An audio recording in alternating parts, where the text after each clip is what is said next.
Hi guys, in this video we will explore about the changing country on WorldRemit.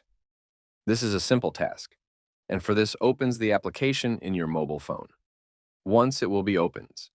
If you have signed in your account in WorldRemit, then log out your account. Once you log out, then you will be redirected to the same page like me. And here you can see three different options. The first one is Continue with Google. The second one is Register, and the third one is Log in. So from these options, you have to tap on this option Register. On the first number, you can see the option I live in. Here you have to select your country on which you want to change your location. Just for showing you, I will select Australia, and the second option I send to. Here you have to select the country to which you want to send amount. After it, you have to write your email address, and on the last, you have to write your password.